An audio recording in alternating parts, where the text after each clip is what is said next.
Hello and welcome to another edition of Currently in Quincy. I'm Joe Catalano. On today's program, we will learn about a new partnership between Aspire Health Alliance of Quincy and the South Shore Peer Recovery of Scituate. First, though, as always, we check out the weather and the news for you. Currently in Quincy, hazy sunshine out there, 79 degrees.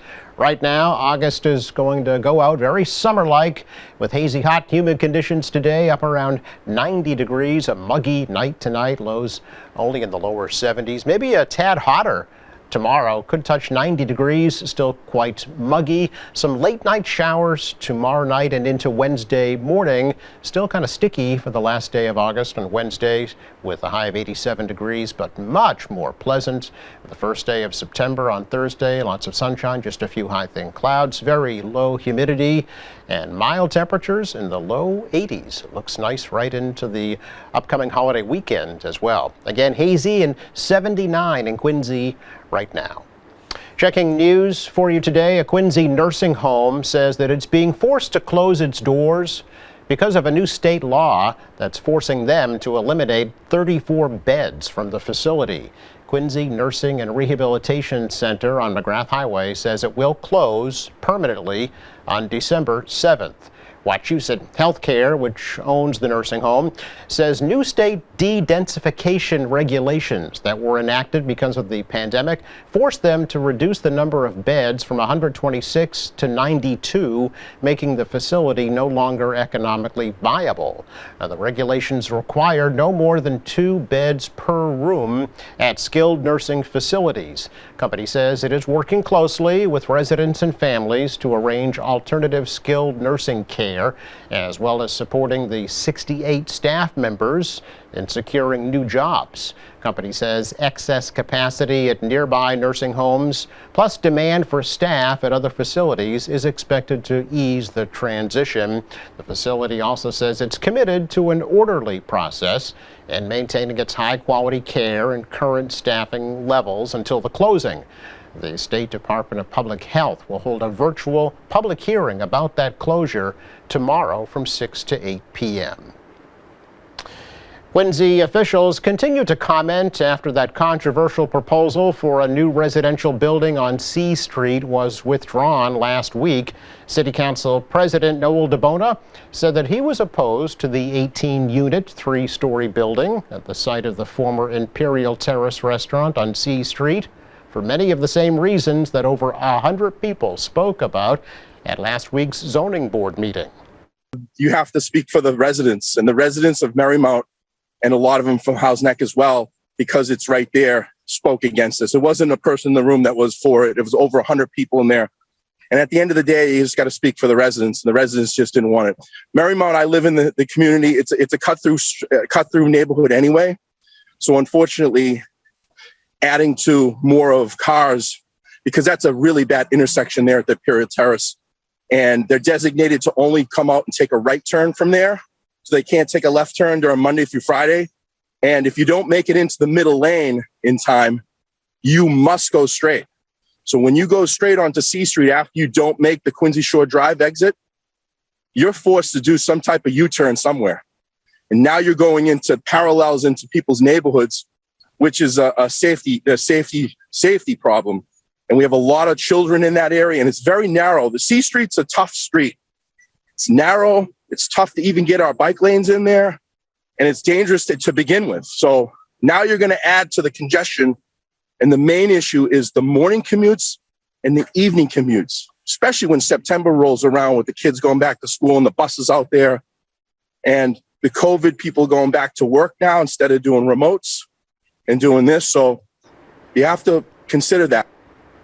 JVC C Street LLC withdrew their proposal without prejudice in the face of that intense neighborhood opposition and statements from zoning board members that they would not support the project. The developers can revise the plans and try again in the future. A Quincy used car dealership has been put on notice after the city and police received numerous complaints from customers who said the company refused to refund their money for unsafe vehicles and withheld down payments after customers change their minds. Alvin Kasul from Finest Auto Sales on Quincy Avenue told the licensing board recently that he's changing business models and will sell only newer, lower mileage vehicles rather than older cars. The Quincy City Clerk Nicole Crispo, the chair of the licensing board, said that an agreement was reached that requires Kasul to avoid unscrupulous business practices. Saying that most of them were civil or personal court issues. However, the police chief seemed to disagree a bit and say that, these are Quincy issues, and that if people are having problem at a Quincy business, we are certainly going to bring it before the board. It being a licensed board issue, he is licensed with us through the city of Quincy. And, if there are complaints and concerns, we want to talk to them about them. Crispo says many of the complaints were civil matters that could rise to criminal level if pursued by the customer. The company was not ordered to reappear before the board, but Crispo said any future complaints could result in the company's license being suspended or revoked. A new Squantum Elementary School in Quincy should be ready for students by the fall of 2027. During a recent interview, School Superintendent Kevin Mulvey said he expected the new school to be ready in about 5 years. Mulvey says the city is working with the state to determine the amount of state reimbursement for the new school and with a design team to design the new building. Mulvey envisions a new 2-story Squantum school built right behind the existing school, which will then be torn down once the new school is completed. The current Squantum school is over 100 years old, and officials say it just is inadequate for today's educational needs. That's our check of news. Coming up, we learn about a new partnership between Aspire Health Alliance and South Shore Peer Recovery. That's next.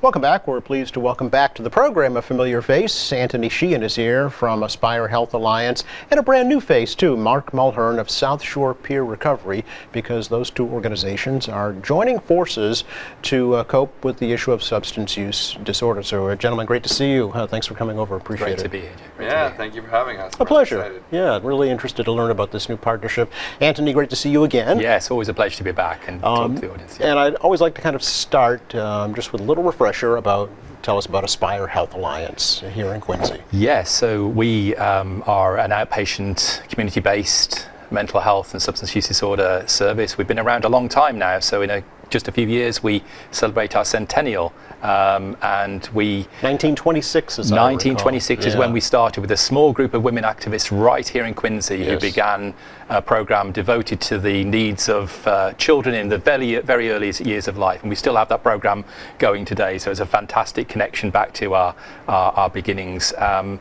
in a sense that's where we are today. We're activists, we're community advocates, we're service providers, we do clinical work, we treat people for the whole range of mental health problems and substance use disorder problems, and we do that on an outpatient basis. Our vision is that the whole world should know that there's no health without mental health. That includes understanding that well-being is important now. To deliver that vision, you have to be everywhere. You have to be in emergency rooms, in police departments, in schools, in nursing homes, as well as in our clinics. And so, that's the kind of service we are, and we're very proud and pleased to do it.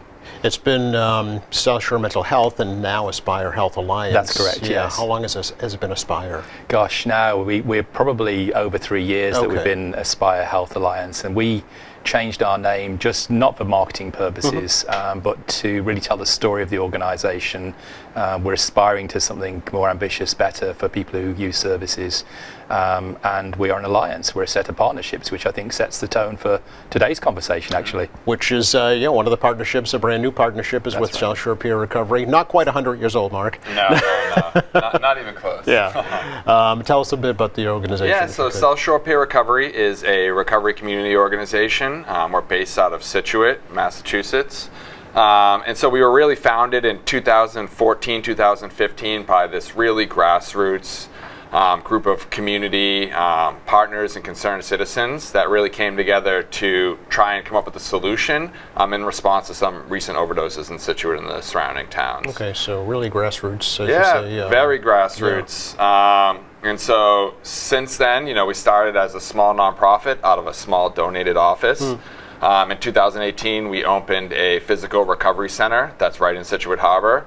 I joined in 2018, and I've been there since. And we're really excited. We have a small but mighty staff. What we do is really only possible because we have this great team of volunteers from our community that really support our staff. But our whole mission is really, providing peer support from people with lived experience, such as myself and our other staff and our community members, to individuals and families trying to find recovery and support their recovery. Were you personally part of that initial grassroots organization? So I was not initially, but I was working at a good friend organization of ours, Gosnold on Cape Cod. So I joined right after the physical recovery center opened in 2018. Okay. Yeah. And as you mentioned, you yourself are in recovery. Yes, I am. Talk about that experience and Yeah, how it's so- helped you, with this mission. Yeah, so I'm actually, I'm excited to say I'm approaching 7 years in recovery from Congratulations on opioid that. use disorder. Wow. Yeah, thank you. And, before my role in this field, I worked in finance. I went to school for finance. My family was impacted by substance use disorder. I myself was impacted by substance use disorder. And when I actually managed to get some help and treatment for myself, I really had this period of reflection where I really wanted a stronger why behind what I do for work. And it led me to work in the field of recovery, right? I wanted to do for others what people did for me. And I started that journey working in a treatment center before moving on to South Shore Peer Recovery. And this role really struck a chord with me because it is all about peers, right? People who have been in your shoes, helping you and helping to guide you along the paths that they've already walked, right? And it really meant a lot to me as somebody who, was introduced to opioids from a prescription, right, that in college, that spiraled out of control and really took over my life. It really was important for me to be able to talk to somebody who knew what I was feeling and thinking and the struggles that I was dealing with, And that process has really inspired me to try and be that person for other people trying to find recovery and to support them on their recovery journey. What were some of the hurdles, the roadblocks that you faced, when you first sought treatment, first sought help? Yep. So a lot of it, and a big core of our mission is stigma, right? I worked in finance. In the end, the company I worked for was very supportive of me, but I wasn't sure they were going to be, right? I had this fear. I was living this massive double life. I was scared that I was going to approach my boss, that I was going to lose my job, that my family would be ashamed. And it really kept me in the secret, in the dark for a long time, right? Struggling in silence, and which just makes things much worse. And fortunately, I was able to get some help and speak up and ask for help. But that was a big barrier and still is for a lot of people, and so what we really try to do is let people know that there is help out there. We try to share our stories as much as we can. And the whole premise of the recovery center is that it is a drop-in center, that it's no barriers to access, it's free. You don't have to be fully committed. You can be questioning, you can be exploring, you can just drop in and ask what we do. Right, but we really want to create this place where you can feel a part of and welcome and safe. Because for me, it was very intimidating to ask for help and to walk into these new places. So we really go out of our way to make sure that we are low barrier and here to help where we can. So how does this new partnership with Aspire serve that purpose, or serve that goal? So we're really excited. Anthony's been on our board for several years now, which really opened the conversation for this partnership. But treating substance use disorder in recovery and co-occurring disorders, as Anthony knows, is this long continuum of care, right? And me and Anthony privately talk sometimes about frustrations about gaps in the continuum of care, or places where people fall through the crack, or it ends too abruptly, right? And this really gives us the ability to better partner with a behavioral health provider that provides some clinical services, some mental health supports to really support co-occurring disorders that we got going on.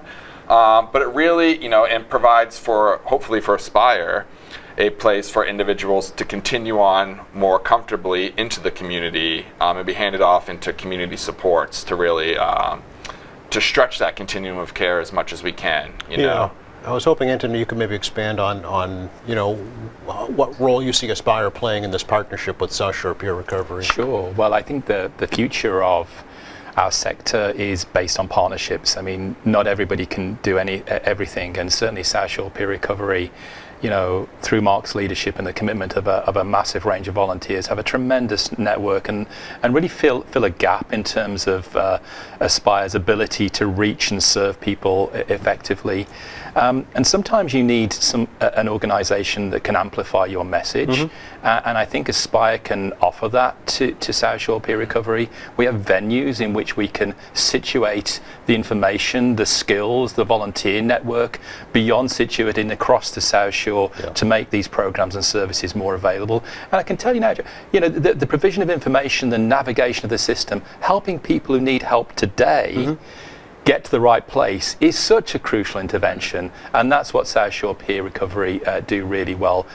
In return, I think, as Mark said, if we can make sure that there's supportive treatment, clinical treatment available, that's accessible quickly, that there is care management support and other kind of supports to help people use the system better, I think that's a great partnership. Mark's done a tremendous job. The board, the volunteers have done a tremendous job at South Shore Peer Recovery. And what's been most successful, I think, amongst many successes, is build a community of support around individuals who are really struggling with life in such a deep, profound way. And so much of the work we do is not just about a therapy or a prescription. Success is predicated on building that circle of support around somebody who needs it. Just one final thing, if I may. Please. Aspire Health Alliance has just been designated as a community behavioural health centre.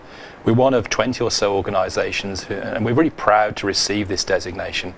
Now, what that means is that the state will fund community behavioural health centres, or CBHCs. We have an acronym All for these everything, acronyms, right? yes. Yeah. The state expects us to do more. Okay. It's a model of more. More access over more days, over more hours, and one of the features of more that they're asking of us is the integration of substance use disorder and mental health services, such that people don't have to go here, there, and everywhere on different days of the week. Imagine that. Imagine coming along and feeling able. You countered the stigma. You've said, I'm going to ask for help today. And you go along and they say, well, we can help you with this piece of you, but why don't you come back next Wednesday for your appointment at 11 a.m. and you're working and, no, we you need have a to family provide, you're taking care of. Exactly. Yeah. So we need to do all of those things in one place today. And Mark's going to be a critical part of the leadership team that are going to develop and deliver those services. Really excited about that. So I hope that for the audience fashions a sense, as we are, of excitement about these potentials. We also face this challenge with great humility. We know there's a lot of need. We know people face very challenging circumstances, and we just want to be alongside them in that journey. Yeah, well, this is a timely discussion that we're having today. I know this coming Wednesday is, I think it's Substance Use Awareness Day, Yes, it is. if not here in the state, then nationally. Also, Wednesday evening, right in Quincy Center, we're having a candlelight vigil for victims of substance use disorder as well. So it's something the city is very tuned into. And Mark, I know that you're really hoping to have a higher presence here in Quincy in the future, right? Yes. So one of the biggest things that we're excited about, as Anthony alluded to, is that we're a small team that is based out of a center in Scituate, and we really reach our surrounding communities great. We have some satellite locations and stuff we do in Weymouth, but this partnership really gives us the ability to become truly more of South Shore Peer Recovery. And we're really excited to be more involved in the Quincy community, and to use the support of Aspire and some of Aspire's locations to really reach a broader demographic and reach more people, because ultimately that's what our mission is. Sure. It's to help as many people as we can find recovery from substance use disorder. I can't imagine the discouragement that either you or somebody else would have faced if you were told, sure, we can, meet with you Wednesday night at 7 o'clock and have a peer recovery session, but we can't, get you any clinical treatment. Yes. We can't get you any medical treatment. You have to go here at this day, at this time to do that. Would you have continued on your path to recovery had you had that obstacle? I'd like to think I would. Well, right. But really, this is all about, and this field is all about having as many open doors as possible, right? And so when somebody who is struggling with mental health and substance use disorder encounters a closed door, it is defeating, right? It is demoralizing, and oftentimes people turn away and don't come back. Yes. Yeah. And alluding to the 31st is International Overdose Awareness Day, right? Those people don't always get a second chance. That's right? So now more than ever, it is imperative that we have those doors open, because people are dying, right? And recovery should be the expectation. It should be available to everyone. And with this partnership, we're hoping to open more doors and make those doors more accessible to more people. Sure.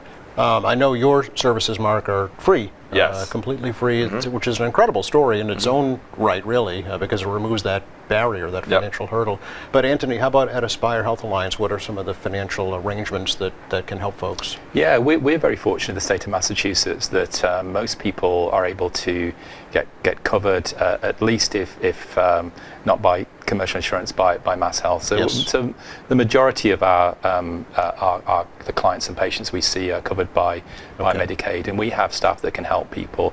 We're agnostic about those things. Our job is to help people and then sort out the issues later. Yes. We take the view that if you lead a challenging, chaotic life, then you shouldn't have to face a whole set of rules to get help. There clearly are rules, and people stop coming for help if they face too many rules, right? Yeah. And then the consequences are dire. So we share that as a value. And so another people first, right? People first, exactly right. Yeah, I think it's important to point that out, because folks might say, I can't afford that. How can I actually do that? I can go to a recovery center for free, but I could never get clinical treatment. Yes, you can. Yeah. And I think that's the message, right? That's there is right. hope. That's exactly right. That recovery is possible. And there are people there that have gone through it that can share their story, like Mark, and help you with that as well. That's the critical thing, that peer journey. One of the things that Mark and the team and the volunteer network bring is that personal experience and the preparedness to be patient, to be persistent, and to be partnering with individuals who are sometimes just beginning their journey. Right, yeah. Mark and I were talking about this before the show, the return, unfortunately, of Mass and Cass in Boston. Yes. And those people that did fall through the cracks and trying to fill those gaps. Housing was identified as one of the key issues. Do you think, Mark, that is one of the key issues for folks going through substance use disorder? Yes, I do. And fortunately, one of the things that we try and help people who participate in our program with is some funding to assist them with sober housing and transitional housing. But it's difficult to ask people to go to work, to get back on their feet when they don't know where they're staying tomorrow, right? It's difficult to ask somebody to get a job when it requires a mailing address, to get an ID that requires a mailing address, right? So, I wish I had an unlimited source to really prioritize housing first, but I truly think it is one of the factors that really helps people to set a foundation off which they can build. And, fortunately, there's a lot of recovery housing opportunities in the state of Massachusetts and on the South Shore community. And that's one of the first things that we try and make sure that people have. We really have a strong one-on-one recovery support service program that we do that is, to Anthony's point, people first, all-encompassing, person-centered, where we're not just trying to, get you to put the substances down, but we're trying to help you find the job, find the place to live, and really get on your feet in a broader aspect of your life to develop a strong foundation. It's holistic. It's a holistic approach. It's not a symptomatic approach, right? Yes. You have to fix the whole problem in order to succeed. Yes. Anthony, do you agree with that? I do, yeah. And I think that it feels to me that stability is really important, Yes. you know, and we'll benefit from that in our lives, and to ask people to contemplate recovery journeys or tackling trauma in their life or whatever else it is from a position of instability just adds complexity to what we're asking people to do. I would advocate for you know, more commitment to social supports, including housing, and I would also advocate for a real review of the rules that you have to go through to get signed up to this cover or that cover, because it's really hard. And some of the reasons why people end up in situations that we're now beginning to see again emerge in Boston is because they haven't been able to deal with those rules and still can't today. Yeah. Mark, you exist solely on donations at South Shore Peer Recovery, Yeah, right? so South Shore, right now, we are 100% donation funded. We have an amazing community that really steps up to make our mission possible. You know, obviously this partnership with Aspire provides us some more stability in the mission that we do. And you know, we really celebrate that community giving. Actually, 2 weeks from Friday, September 9th, we have an event called Recovery Rocks, which is really a celebration of recovery, a celebration of hope, a big thank you to our community and our sponsors that make our mission possible. So people, if they want to, you know, check out, have a fun night this, you know, early fall, it's live music, food trucks, community, family fun. All the information's on our website, so we're really excited about that. Where's that going to be? So it's going to be at Salt River Farm in Marshfield. It's a beautiful location, indoor, outdoor, with a beautiful barn that was actually brought down from Vermont and rebuilt. No kidding. Here in Marshfield, yes. Fun. Great. Anything else we should share with folks right now, do you think? I just want to look, South Shore Peer Recovery, you know, despite its short tenure, has had a tremendous impact, and we are really so blessed to be partnering with them right now. Recovery Rocks is just a fantastic event. 9th of September? Yep. Yeah, people should look out for it. I mean, just the name itself, right? Recovery Rocks, come on. You've got to, you know, this isn't just any old fundraiser. You know, helping people directly deliver programs that are for the hours of the day that people don't spend with their doctor, nurse, whoever else is treating them. And those are the important hours. It's 6 p.m. on a Friday evening when I'm thinking maybe I need a drink or maybe I need to use something right now. That's when South Shore Peer Recovery are there through their programmatic ethic, and that's what Recovery Rocks supports. So thank you for allowing me to give a commercial for that, Joe. Our pleasure. Thank you both for sharing your story. I really appreciate it. Yeah, I wish thank you for having the us. best in the future. You're very welcome. Please come back. All right, we will. It's always a pleasure. Thanks, Joe. Thank you. Check the forecast for you for the rest of the day. Today, it's the feel of summer out there for sure. Triple H weather near 90 degrees will probably hit 90 tomorrow. Still kind of uncomfortable on a Wednesday. It's a transition day into the feel of fall a little bit here to open September on Thursday. Thanks again to Anthony Sheehan and Mark Mulhern for joining us. Thanks to our crew. Thank you for watching. Speaking of Friday, at 11:30 here on the show, the Quincy Symphony Orchestra president and conductor will be here. Our website is available anytime. It's qatv.org. Our latest programs, news and information, video on demand, live streaming, and a lot more. For all of us here at QATV, I'm Joe Catalano. Have a great week.